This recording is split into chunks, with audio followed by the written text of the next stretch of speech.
Thank you very much. Good morning, everyone, and welcome to the second edition of Passenger Vehicle Forum here in Pune today. My name is Shamsher Diwan, and I'm representing ICRA Limited here today. And on behalf of ICRA, I would like to thank Rohit and PVF for inviting me here today to moderate a discussion on a very interesting topic which all of us have in mind today whenever we are buying or thinking of buying a car. Should it be EV or should it not be EV? And it's an honor really to moderate a discussion with such distinguished panel members. So in the interest of time, let me just deep dive directly into our interesting conversation today. We heard Puneet in the morning talk about some of the mega trends that are shaping up the passenger vehicle industry in India and where the outlook today stands in terms of the scale. And he talked about 6 million cars which will be on Indian road in the next few years. Certainly, I think one of the other key trends that is shaping up the industry today is that, besides the, preference for SUVs is the powertrain mix which is changing. And when we talk about powertrain mix, EVs certainly are at the forefront, and we need to talk about that. So let me, bring in Mr. Chauhan in the conversation, sir. When we talk about EVs, it's almost impossible to ignore China.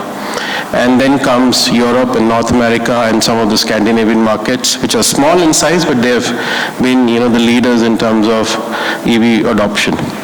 Now, China has taken a significant lead. There may be upwards of 35 to 40% in terms of, new electric vehicle penetration. Europe has also taken up quite significantly, although in the last, I think, maybe 6 to 12 months, there seems to be some pullback, both in Europe and North America. Now, putting that in context, India today is at maybe 2.5%, right? In your experience, how do you see, the EV journey in India so far, right?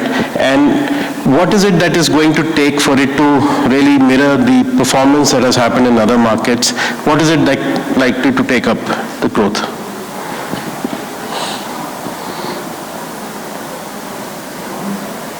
Check. Okay, thank you for the question. Of course, this is, but I mean, to start with, I would just say that the session in the morning almost covered a lot of points that we are going to talk about right now. The session was indeed great, and a lot of emphasis once again came. That session was about passenger vehicles, but then I think 80% of the talk was about electric vehicles.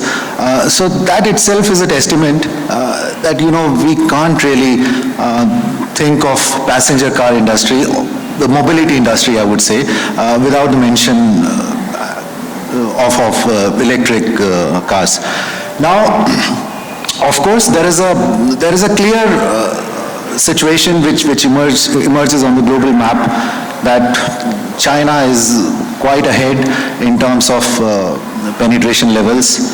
They are to the tune of 30 to 35% now already. Europe in last 4 or 5 years have shown really good promise. The American continent is behind, but then I would also like to open up a small statistics here.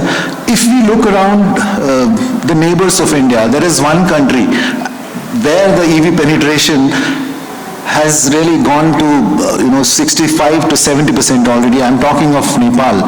So the point I'm trying to drive is that any new technology related to any industry has to solve a great problem for the customers, has to provide a great value to the customers. Only then it will get successful. So Nepal is one small example I just want to quote. But then we talk of, again, I think Arun Malhotra-san mentioned in the morning, whenever we talk of electric industry or electric vehicles, we tend to really pay all our attention to electric cars. But then there is e-rickshaws, right? So they are really solving a great problem for that one person who has to supply, let's say, 100 kgs of potato to the nearby restaurant, right? I think 5-6 years before, this was really a struggle. It would take a human-pulled rickshaw at the cost of 100-150 rupees, but now that is happening in 20 rupees. So it is solving a great problem for the consumers, and therefore, the similar type of situation, as soon as it arrives, and the solutions are offered to the customers in the passenger car vehicles, I'm sure the technology promises a great future. We can also say it like this, that any new technology for any new segment also starts with, let's say, it has to, any product or a technology life cycle is about, there should be a functionality first, it should solve a functionality, it should be reliable then it should offer a convenience, and perhaps then comes the price. So that is a typical cycle that every technology follows. And in the EV space, at this point of time, I feel that functionality is proven, the reliability, they are reliable. I mean, there is no two doubts. The people who are really experiencing and connected to the industry. The convenience part is a bit of challenge in some segments, so that is what needs to be addressed, and perhaps we'll talk more on that by our fellow panelists. And then comes the price. So 10 years before, the price was a premium, right? It was 20, 30, 40, perhaps 50% up. But now you can already see that, the price gap between the regular ICE propulsions and electric propulsions, they are almost becoming equal in few models and few segments. So, so I'll stick to that part of convenience. That has to be there. Only then it'll leapfrog. Great point. I think you very aptly mentioned that when we talk about electrification, and especially in context of India, India is a very unique market. It's one of the largest two-wheeler markets. We are a very value-cautious customer base. Accordingly, I think many of the policies in India have also been driven by the fact that, where it matters the most, let us put our money there. So I think very valid point. Let me come to you, Mr. Gulati. You represent FADA. You've experienced and observed customers, potential car buyers in different vehicles all through your life, right? Now, when potential customers come to the dealerships today, what's actually playing in their mind when they're contemplating between buying an electric vehicle versus an ICE, right? What are the key things that they're looking to solve in their minds? So thanks, Rohit, for calling us here. Frankly, I'll say when a customer walks in, he always has lots of questions on EV. But obviously, he's not decided that he'll buy only EV. Right. The issue with ICE is he researches so many products, and when he comes for an ICE, he's fixed that I want this model and this color. And then it's up to the sales team how can we upsell or downsell depending on our inventory. But it's not the similar with electric vehicle. They have researched it a lot, but they're still confused while coming to the showroom. Are they really going to buy it or not? And I feel the problem is within the whole auto industry. There's a very big marketing line what we use in our sales line is jo dikhta hai wo bikta hai. And that is where I feel we are all at fault, because electric vehicle dikhti nahi. Right. There's only one OEM which actually supplies you a variety of options to choose. The others have only one each, and some doesn't have even. So a normal customer normally goes into 2-3 brands before deciding a product, and when he doesn't see the kind of focus one OEM has on EV, and it's not similar to other brands, the confusion or the doubt increases that am I doing a right choice or taking a right decision. And practically, it's very clear for a normal Indian, the most important thing is buying a house. The second most important is buying a vehicle. And it's never an individual decision. even if I have to drive, my wife, my son will have a say in it, what color, what interiors, everything. And when such kind of doubts comes in the basic decision maker, it actually percolates to the full family. And then people start thinking, so once it's a doubt, then the research goes on the negative side, then the positive side. Normally when you buy a vehicle, the research is always on the positive side. So if there are 20 reviews on a product and there'll be 15 positive or 5 negative, normally people will see 15 positive. But once it's a negative side, they'll see only those 5 negative. So that's what we as dealers are facing, or we as auto industry is facing. Things are changing, no doubt it's changing, and slowly and steadily, I feel 2025 would be an year of EV launches. That's what I'm looking at in passenger vehicle. And what actually happened in India was that passenger vehicle came into market with an handicap of government. So basically, it wasn't a product which OEMs wanted to sell. It was a product what government wanted them to sell. It was always on the base of subsidies or government push, fear of CAFE norms and all those things why OEMs planned to launch an EV. Right. So that is where I feel the problem was more. But come December or January, you will see many other OEMs launching, and the entry-level EVs, so basically on the base of government, it was an entry-level car which was launched, and that was being successful. I am hopeful now the CD segment of the cars or compact SUVs or bigger SUVs will see electric vehicle launches, which BYD is already there, but in a very small numbers. And with that, I feel the aspirational thing will come in electric vehicle. Today, electric vehicle is seen as an economical way of movement. Right. It's nothing aspirational. No doubt there is a niche of customers who want to prove that they are environmental friendly.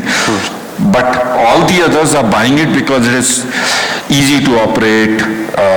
The average, sorry, it's not an average, but it's the fuel average compared to electric vehicle charging average is better and all that. I feel from January onwards with the new launches, we'll see a lot of aspirations coming in, seeing new products with very good features and very good looks. Then I feel we'll actually see what passenger vehicle EV is coming into India. Okay, great. So I think 2025 could be an inflection point when availability and options for the customers in India improve significantly. I think today we have constraint on that, and that's very rightly put. Offline we were discussing with someone about, charging infrastructure. And there are two schools of thought, is it a chicken and egg situation? Because charge point operators are facing a viability issue where utilization of their public charging infrastructure is below 10%. And most of the people who are currently buying vehicles, whether two-wheelers, electric or passenger cars, they're charging them at home. So, that's also playing on the minds of people. See, I have a very opposite approach from this. We do some 3.5 to 4 lakhs cars per month.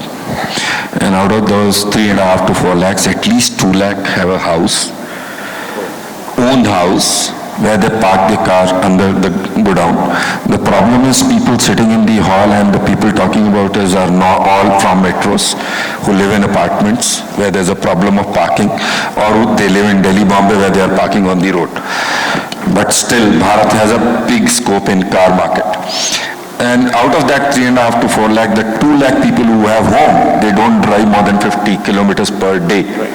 Why do you need a charging? It's similar the way when I'm traveling or I'm even in office, I'm carrying my mobile, I'm carrying a charger, I'm carrying a battery pack also. Where I know I'm going to my office and there is a charger already installed. And practically in mobile industry, you see the number of mobiles sold to the number of chargers and battery pack there twice or thrice. Whereas we have seen those times that a mobile used to work for 5 hours, 6 hours. Today the mobiles work for 2 days, 3 days, 4 days. But still we do all that. That's how Indians are. We are always on the saving mode, cautious mode.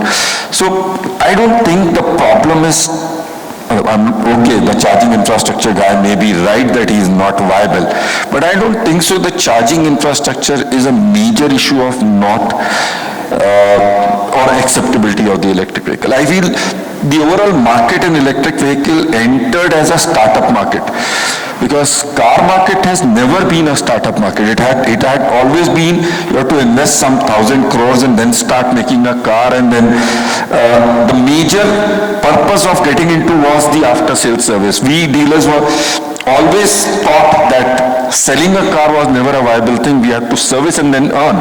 Whereas if you see electric vehicles, everybody came into hatch that egg on the day of sale, not going further. And I feel that's where things have gone wrong. See, this is an auto industry. It can't be a startup industry in the same way. So if you see, there are a lot of players who have moved out. There are players who are interested to be in the long run. They are able to prove themselves, and they are becoming big. A lot of people are becoming big. So I agree, the issue is charging stations guys will have problem in viability, because our grid prices and what the prices they are charging to the customer, it's, what I heard, it's 15 to 20 rupees per unit. Right. I don't think so an Indian will pay 15 to 20 rupees When you on can the charge road. it maybe 7 or 8 rupees a unit. And you should also consider that there is still an area where people work on katiyas and all that. The rural Indias and the dense Indias, where they are not actually paying electricity. Why would they pay for their vehicle outside? This three-wheeler thing what we are talking about, why did it become successful? The three-wheeler guy doesn't have an electric connection, but he buys an electric three-wheeler, he charges it at home, and he is using it the full day. Awesome thing for him. He's not even paying for that electricity, and he's earning out of it. Right. So that is why electric three-wheeler became successful.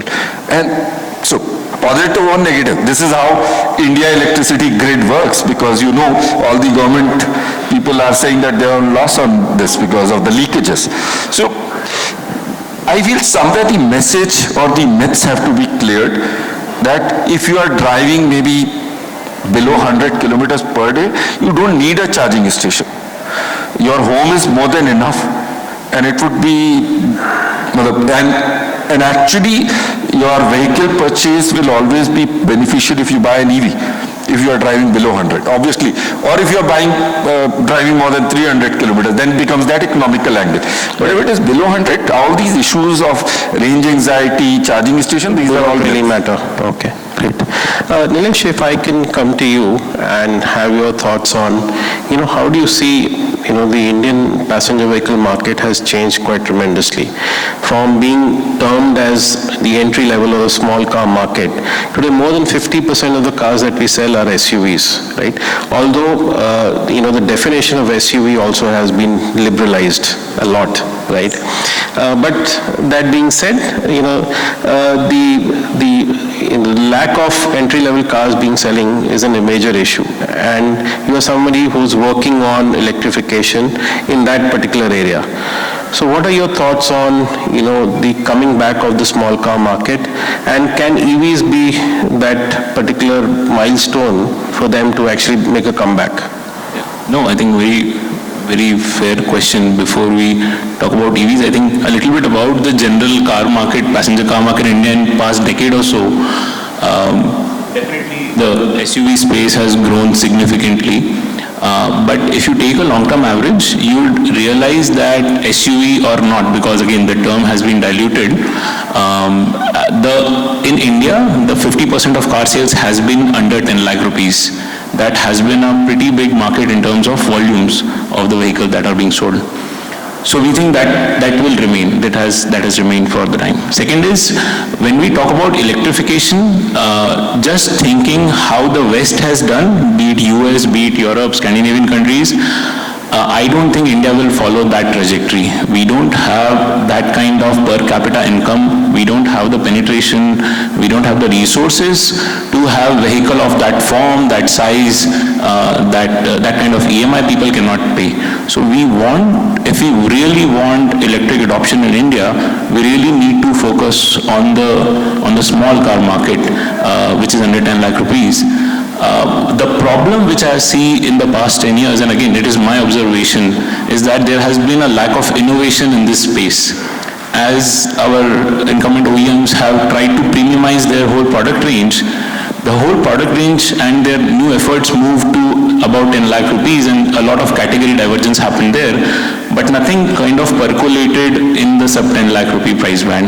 And that's the most interesting thing, I believe, is in India as an opportunity right now.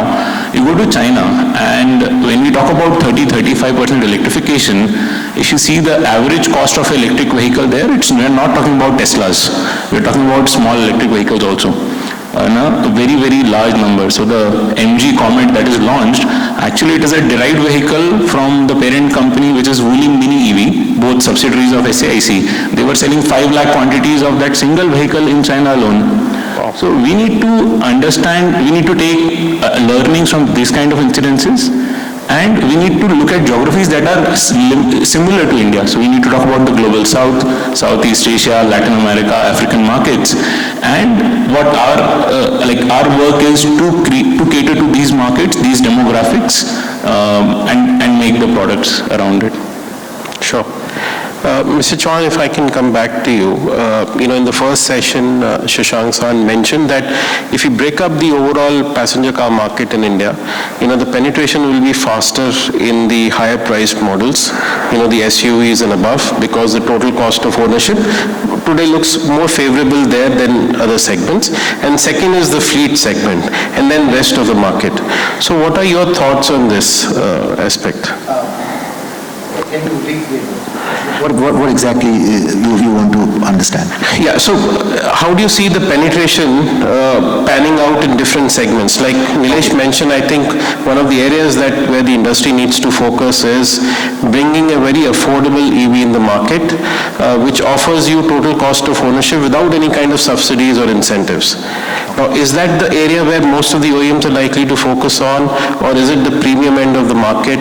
How do you see the overall landscape? I think I'll connect it with I have lived here in the market for some good time, but if you follow what happened in the last 5 years, and I'll try to connect Mr. Venkesh and Nilesh, everyone.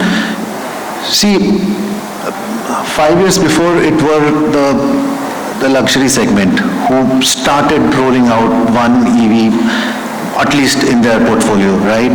And that made sense because the adoption from the luxury customers for these luxury vehicles was relatively easier because they have a charger at their home.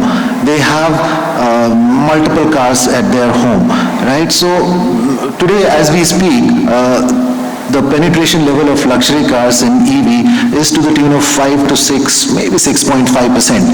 But then what Nilesh said is also right, that if we have to really go to the, doing a 15% or 20% of a 6 million in 2026, then it has to come from the segments which operate at 10 lakhs bracket.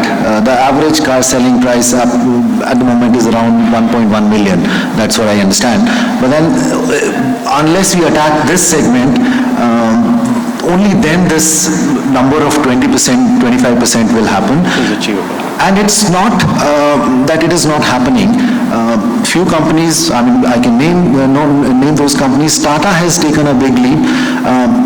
They have devised a strategy how to do it, and they have introduced multiple models, one after another, and they are driving a substantial share of their total size through this, through this segment. So they have grown. They have grown from let's say 6% to 9% market share in last 5 years. So they realize this, and they are doing it. And that's what Venkesh San is telling is that there was a talk in the morning that, it has to happen, but when is a big question. But then 2025 looks to be extremely promising, where everyone who sells the cars in these segments, they are coming up with, most of them with a born electric cars, some of them still their first experiment. But then when this segment wakes up, that's when we will realize these potentials of these penetration levels. And then one more thing which I think he briefly touched, again we have slipped into a passenger car segment only. The commercial vehicles is another very, very big thing which is possible in India. The government needs to tweak little bit of their policy towards commercial vehicles, and then we will see a larger success. There are a few companies in smaller fleets, smaller size commercial vehicles, they are making their mark and they are solving customers' problem. But then everything has to come together. Only then it makes sense. Sure. Shruti, if I can come to you now, I'm sure you would have, observed and, kind of analyzed the government policy around EVs in India. It's been very different from what's happened across the world. We haven't really given the kind of incentives as others have. But the policy environment has also been very pragmatic. First FAME 1 came, then FAME 2 came with incentive program. Then it was followed up with the PLI policies, and states also have their incentive programs. And above all that, we have 5% GST on EV vehicles in India. How do you see the overall government policy initiatives so far? And what are the hits and misses? What else do we need to do to really accelerate the EV adoption in India?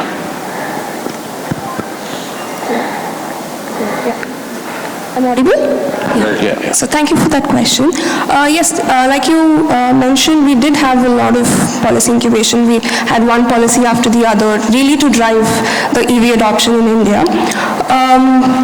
If you mainly look at, we've had policies on the demand side, mainly FAME 1 and FAME 2, but, and they are the policies that actually drove EV adoption in India. But if you notice that the focus has mainly been on two-wheelers and three-wheelers, not so favorable for the four-wheeler market, and I think that's one of the main reasons why we are not seeing so much adoption also. And because if you see, we do talk about TCO parity.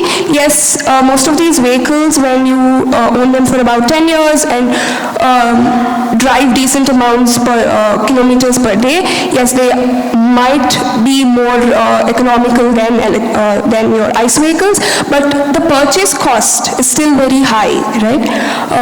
Especially for four-wheelers, they can be somewhere between 15 to 20% more expensive to purchase itself. And we're talking about an Indian market which is very budget conscious. So this becomes more important. Not all personal owners look at how much benefit am I going to get in 10 years. It's a very long-term thinking. But today I have to make a down payment. Today I have to buy this vehicle. What is the cost difference? And that becomes very critical. And I think the market is also striving towards reducing that bridge.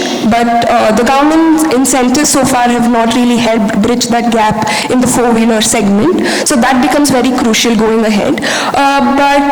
To support that, we've also seen on the supply side, we've seen the PLI schemes for battery ACC and also the auto components, automobiles and components. So that has also been a great push, but we will be able to see the benefits of these schemes only in the future. I think it's still nascent to say how much benefit or how much push these can give to the electric EV market in India. But there definitely is a great push. And it's nice that we are looking at it from both demand and supply side to make this a more holistic approach towards supporting the EV ecosystem in India. Having said that, going forward, I think in the previous session also they've mentioned that there is a little ambiguity as to where the policy focus is going ahead, because we're talking about hybrid vehicles. Hybrid vehicles are now very strongly competing with electric in the four-wheeler segment, and that too without any such incentives that we've seen. So what is going to happen to that? There is a discussion on certain states providing tax advantages to these vehicles as well. And then there is flex fuels also getting a little focus in the recent past. So there is a little ambiguity as to where we are heading, where the government is focusing in the future. There cannot be one technology that is going to be dominant. There is going to be a package of solutions, and all these fuels are going to coexist in the long term. There is no one technology overpowering the other. That definitely is not going to happen. But there still exists some ambiguity as to which segment or which fuel type is going to get the policy push in the near future. So definitely we're all looking ahead for FAME 3 that is supposed to be announced sometime this year. And I hope this phase of this policy will focus more on the heavier duty vehicles, that's four-wheeler and above, into the commercial vehicle segment as well. And I think that is very important to drive mass adoption in the EV segment. And also there's a lot of push for increasing and expanding the charging network. I think that will give an additional boost and confidence to the EV users, especially in the commercial segment. Taxis, taxi drivers and such will definitely benefit from an improved and expanded charging network. And also there needs to be a focus that on the second-hand market of EVs, because that definitely is going to support a lot of the ecosystem, because I think that's also one of the concerns that most potential EV buyers would have as to what the second value of this vehicle is going to be, and that's been the concern for a lot of financiers as well. So I think there are certain issues as such that needs to be addressed going ahead, and we can definitely boost the adoption of these vehicles in India. No, I think you touched on very important points. Indian customers, I think not just Indian customers, but across the world, resale value is a very important aspect, and financing equally important as well, because financiers look at the asset value at the end of the loan period, and it's very important to really assess. And still we haven't seen that cycle really completely going through for us to be able to assess that. So that's fair enough. Let me bring Dr. Khare into the discussion. So as they say in English, you're as strong as the weakest link, right? Now if we have to achieve a dream of having an electric vehicle below 10 lakhs or 12 lakhs, which is viable for the masses in India, the supply chain has to be equally equipped, efficient and competitive, right? And for them to have some kind of a roadmap, government policies have to be consistent, stable and visible. How do you see that the Indian auto component manufacturing ecosystem gearing up for EV adoption? Thank you. I thought that I will be able to answer only audience question. That actually was waited. But thanks for giving me the opportunity. I look at automotive industry in a different way actually. So why we buy a car? Let's start with that question actually. So we are having three things in mind typically: safety, comfort and reliability. That's what we look at actually. And all these three things comes from what actually? The volume, variety and the velocity, at what speed we are going to get the vehicle to my garage. Now, when we talk about convenience, we talk about EV, we talk about any vehicle for that matter, it is addressing basic need that I want safe vehicle, I want reliable vehicle and I want a comfortable vehicle. Then the cost part comes from the third V or three V's which we talked about. It needs to have volume. Now it becomes a chicken and egg story actually. Why EV is expensive? Because there is no economies of scale. Why economy of scale is not there, or why the supply chain is not able to give the cost benefit? Because they are not finding the investments are getting realized within the short time, or they are not seeing that amortization on the bigger volume. So that's becoming egg and chicken story actually. And this, in order to make the EV affordable, we need to have the ecosystem which will pull down whole cost actually. Now I will give a simple example. Typically in our current EVs, which are either two-wheelers or passenger vehicles, 40% to 60% value is coming from battery, depends on which range you are picking the vehicle. Now, if I have to build that kind of a battery, am I using the vehicle every day actually that way? Am I going to use a vehicle 300 kilometers a day? No. Most of us are using 100 kilometers, 80 kilometers for commute actually. So if I'm having enough charging stations across, where this 300 or 1000 kilometers coming from? Because I'm taking the vehicle from my place to long driven place actually, which I'm used to, because IC engine vehicle I can immediately fill the fuel and able to get on the road quickly. That is the range anxiety which we are talking about. But that range anxiety is coming from everywhere actually, and where we are building the value actually, because customer is conscious about range anxiety, what is going to happen if it is getting a discharge and all.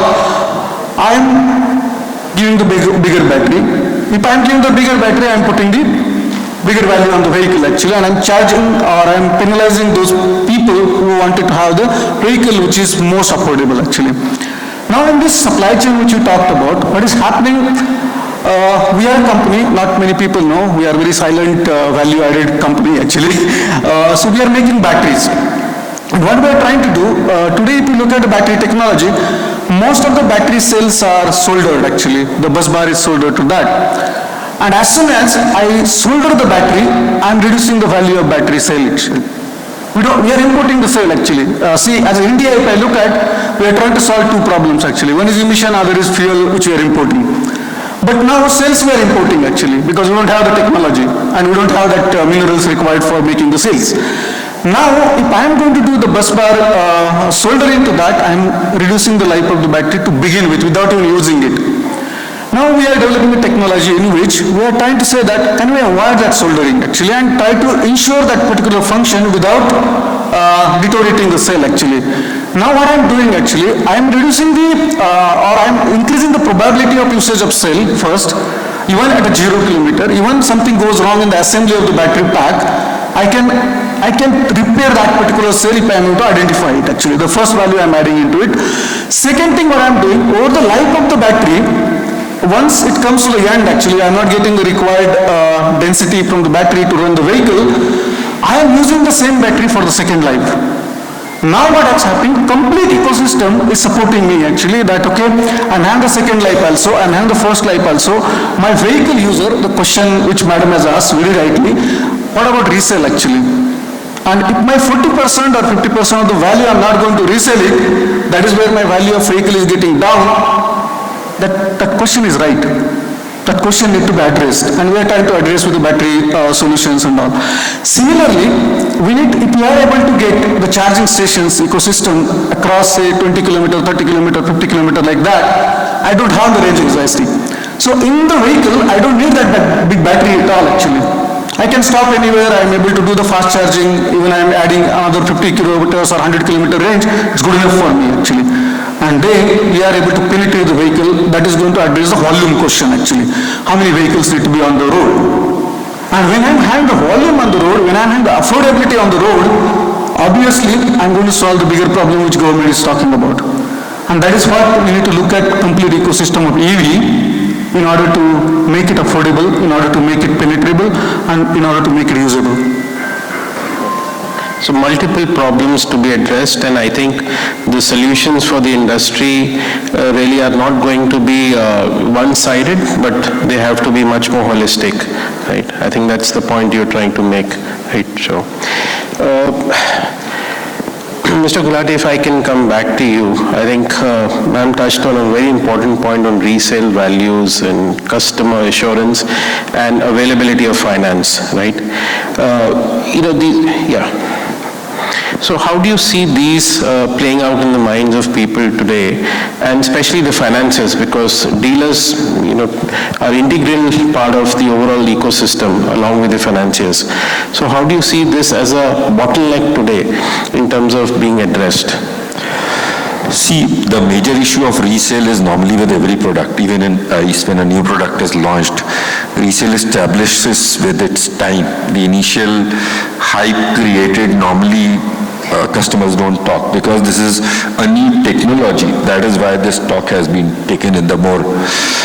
And whatever, I shouldn't blame the people who started EVs first, but at that time it was so in the starting side that they never planned. So talking of E2Os or E-Veritos when they were made, and later obviously bulk of them went off the road because of the old LED technology and all those things. That has created some bad feelings in the system. So, but slowly, steadily, what is happening now, customers and even dealers are trying to educate them that when your battery life warranty is around 8 years, and normal in India, people don't keep more than 4 to 6 years. That's the average life. And you are selling your vehicle at that time. So obviously, then a second question comes in that slowly and steadily a battery life, with the battery efficiency also goes down. How is that?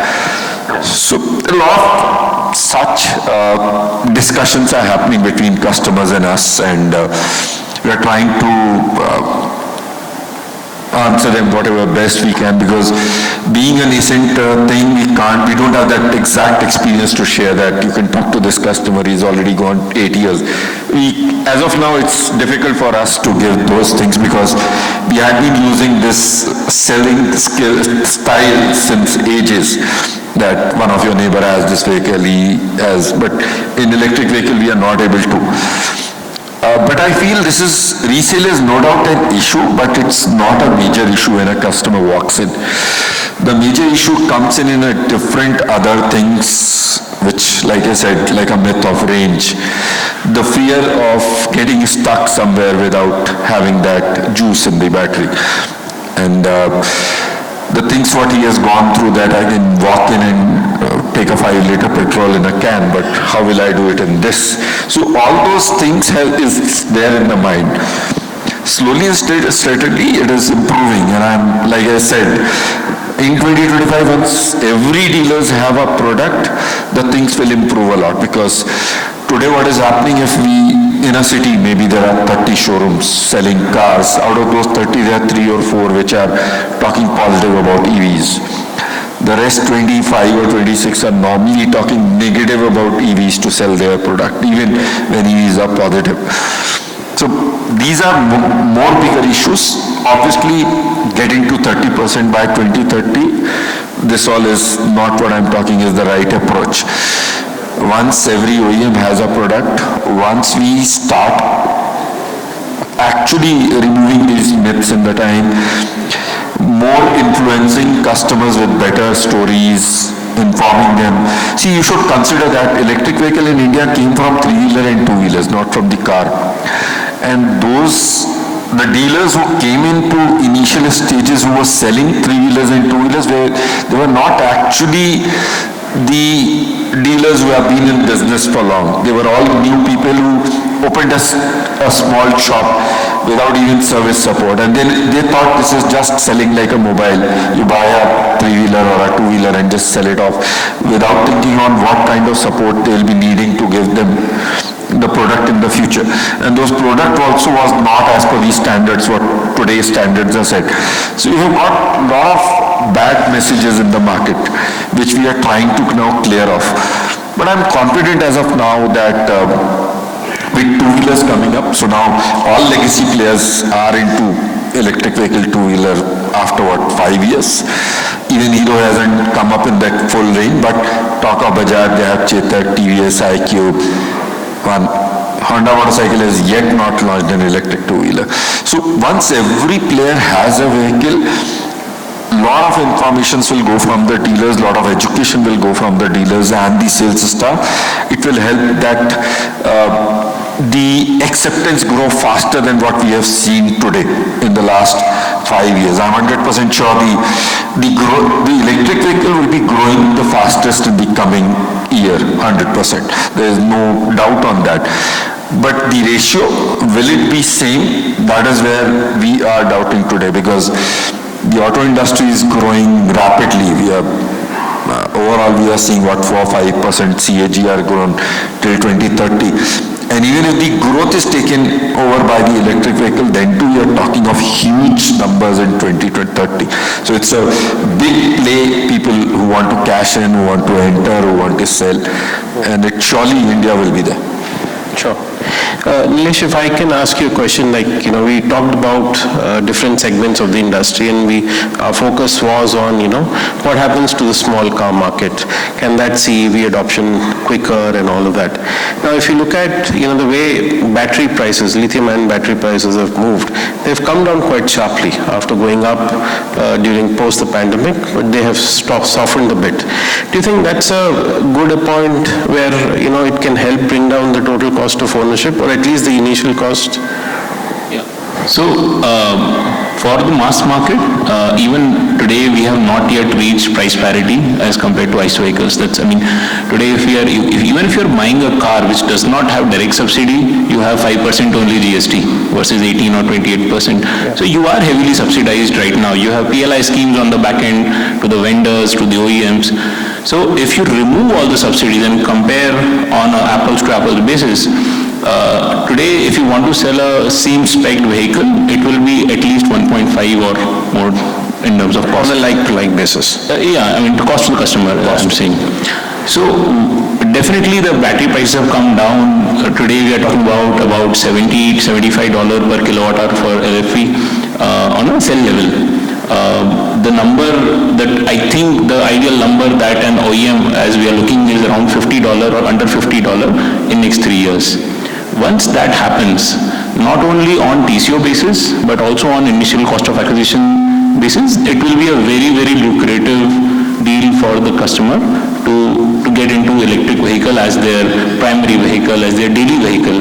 So that's where we see an adoption. So as sir said, 2025, we say 26, 27 would be the point. So we'll see a lot of models coming in 2025, but the sale expansion, the hockey stick adoption will happen probably a year or two later, where we will see a rapid adoption of electric vehicles in the consumer market.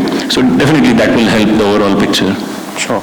So I think the key takeaways from our discussion is that we are entering into a very exciting phase for the electric vehicle market in India, and I think 2025 will be an inflection point where we see a lot of new models coming in, not just from the existing OEMs who have taken a lead in the EV space, but also from the incumbents who have been working behind the scenes, and they perhaps are almost ready to launch their products.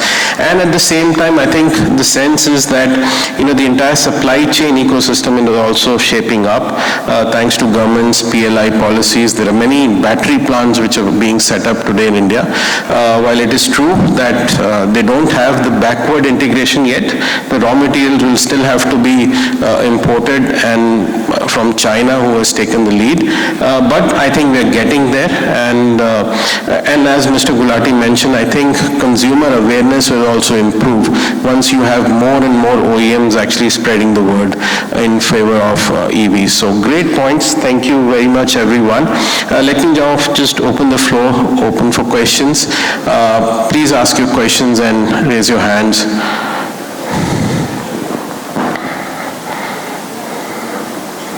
Yeah, I think we have two questions. Can someone reach out to them with a mic, please?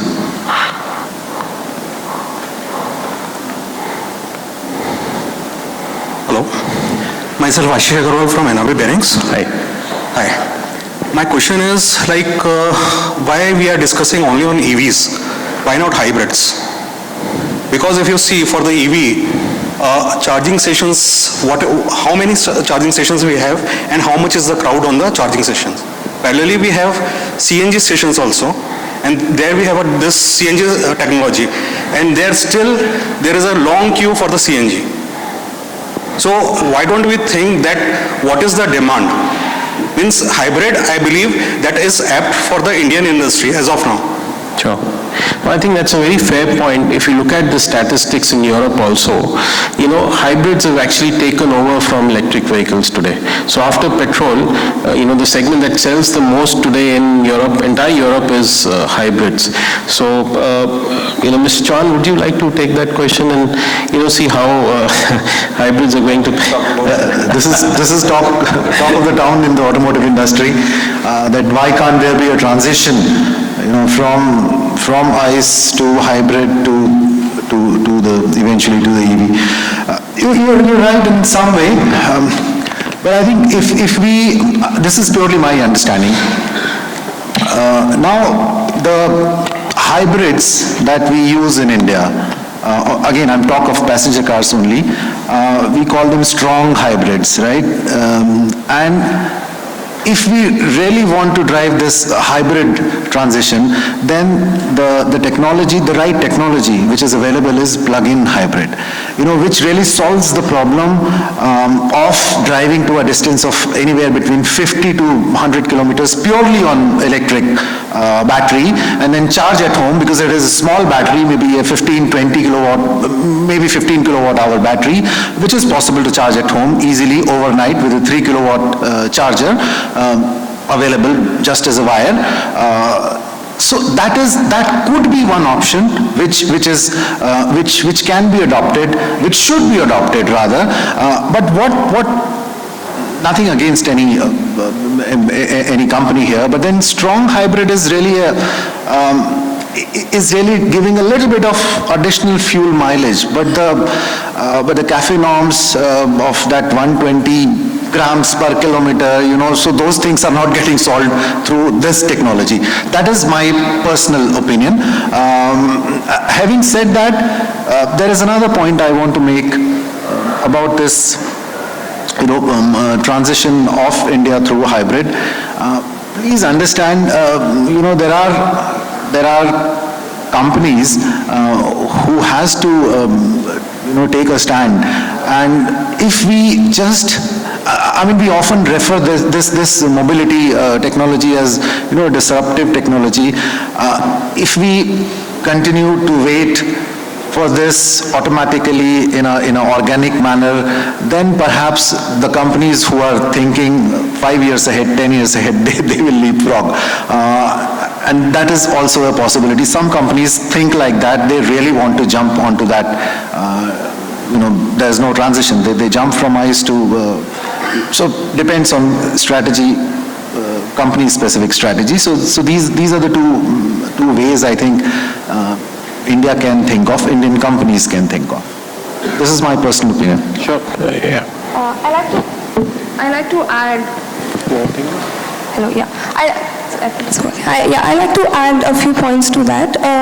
Like I said, I don't think it's the question of EVs or hybrids. What India needs is a diverse portfolio of fuel options, and that is very crucial. We'll have to look at petrol, crude, we'll have to look at CNG, we'll have to look at hybrid options across these and electric vehicles as well. And this becomes very important for India to be resilient to global markets, because whichever fuel we are talking about, we are heavily dependent on global markets. So that is one reason why we need to have this diverse portfolio of energies.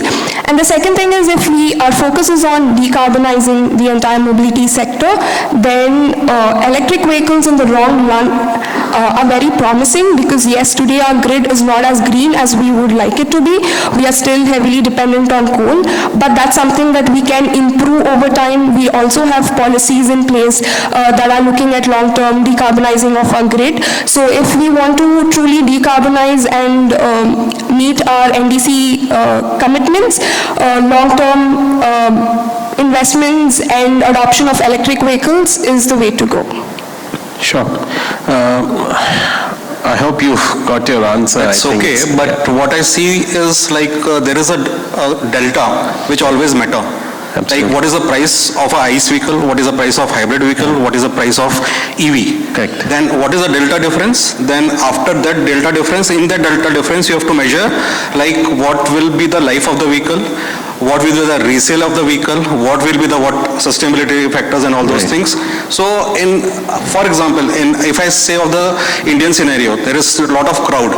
If you take EV, which is hardly charged, but if you have a ICE vehicle, which is means there's a little petrol, it is on the empty this thing. So still you can drive more. But if you are with the EV vehicle, you are in the crowd, in between of the crowd, what to do? Right. No, I think it's a trade-off as we speak today. Certainly today hybrids seem to be a good solution to improve mileage, and they're much more fuel efficient, and people have started liking them a lot today in India.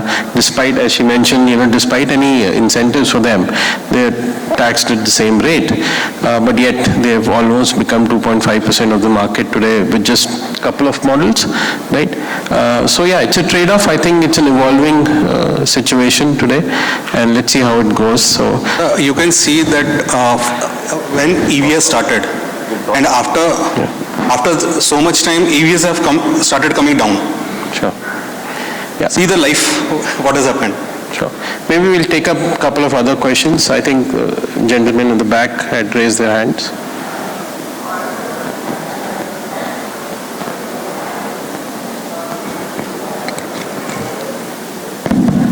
Yeah, good afternoon, sir. Myself Satyadev Gupta from Bharat Petroleum. Sir, I have one query regarding hydrogen. So, from the beginning also, one presentation was there, which was not showing any big projection for the hydrogen. So, one reason is the commercially available hydrogen at cost-effective rate. But coming to the technical front, what are the technical challenges or differences if we directly switch from IC engine to hydrogen fuel, like we switch from petrol to CNG? That is like interchangeable. So is there a possibility of interchanging with hydrogen, or there are some technological challenges with the engine? Sure. And who would you like to answer that question? Anyone, sir, I don't know your expertise. Dr. Khare?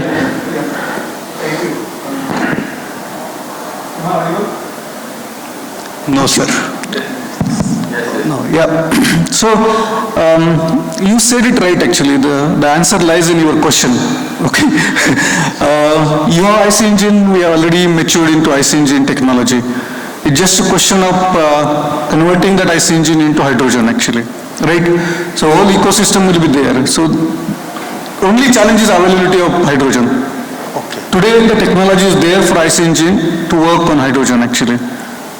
So if Bharat Petroleum can make hydrogen available, we will support you to convert IC engine into hydrogen. That easy it is. Okay. Definitely, sir. Okay. Thank you.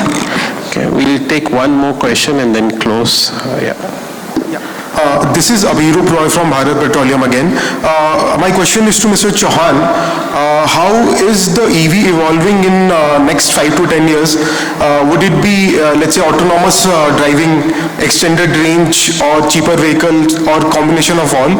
And how are you as an OEM addressing the range anxiety issue? No, and at global level, we don't have any challenge. Okay, so if you talk specifically, are you talking specifically of Indian car industry? In Indian context, yeah. I think for the last 45 minutes, we are coming to a consensus that couple of years down the line, there seems to be an inflection point, and when we say inflection point, we're really talking of 2% going to, let's say, 5, 6, 7, 8%, in that range. That is what we see. There was a very clear point which Nilesh said that, unless it is the products, the models, the variants, the options are available in the 10 lakh to 20 lakh bracket, that will not happen, but everybody is gearing up for that. So I see that that is happening next year. There is a lot of announcement. Come visit Auto Expo in Delhi early next year, January. You'll see a big variety. But it is going to take 1 year down the line to really, get that across to the customers. So to answer your question briefly, next couple of years, it is going to be the inflection point, and my personal opinion is definitely that in next, by 2030, we are heading towards anywhere between 15 to 20% penetration level, which we translate into numbers. We are talking of 1 million plus cars, electric cars. So that is definitely happening. A small silent point, a slightly different point, but how is this will happen, how this will happen in terms of, how the companies have to gear up. There is a prime example, which I see this, and I think my co-panelist would agree that, to drive a new technology by a player who has been operating in some existing technology, this is disruptive, right? And then if this has to be taken care of, you have to have a separate team working on it. You have to have perhaps a separate company working on it. You have to have your separate, the whole value chain network has to be separate. The examples could be, I mean, long time ago, the examples of Honda Acura, Toyota Lexus, why this happened? Because there was a separate team. So perhaps the existing companies who are trying to really progress faster, they'll have to build a separate team per se, which can concentrate. And Tata is a fine example. I mean, we see that happening. So people are learning, people are understanding this. This is how it will happen also, which I feel. Thank you. Great. Autonomous vehicles. I mean, that's a distant dream according to me, but I'm open for your considerations. I think autonomous vehicle is a term which is spoken, at multiple times. But come and experience any car in India, I'm talking of India, any car above 10 lakhs has the things which are semi-autonomous, or they are going in that direction. So all this ADAS thing that ADAS level 1, level 2, level 3, so the steering corrections and vehicles stopping by itself. So all these things, they are progressing in that direction. Of course, if your dream is to really be sitting on the back seat and making that happen in India, it's far-fetched at this point of time, because it has to match the computational capacity that we fix in the car, which with the advent of the technology which is building up every day, the semiconductor industry, the quantum computing, all these terms have to come at that level, at a particular level, to have that computation being done, and then you can sit back, but there is time for that. By that time, there would be 20% EV already. One thing I want to add, not breaking your dream of autonomous vehicle, 80% vehicle when we sell with ADAS 2, at the dealership only, the customers get it disabled. Nobody wants to run a vehicle with ADAS 2 running, because practically in India, it's impossible to drive with ADAS. You cannot back a vehicle. If ADAS 2 is really as good as ADAS 2, you cannot back a vehicle in a lane in India. I can guarantee you that. And my dealerships every time get a message, can I just switch it off from behind? And we don't have that authority. What we tell them is there is a system on you can go to your screen and disable it. But there are cars who every time you switch it on, it enables again. So that's a pain point. We get complaints about that. I think with this, we'll wrap up our session, and thank you very much, all the panelists here, for sharing your insights. I'm sure all of you would agree that we've had real insights coming out of this session about the EV market, and thank you very much, everyone, for joining us today. Thank you.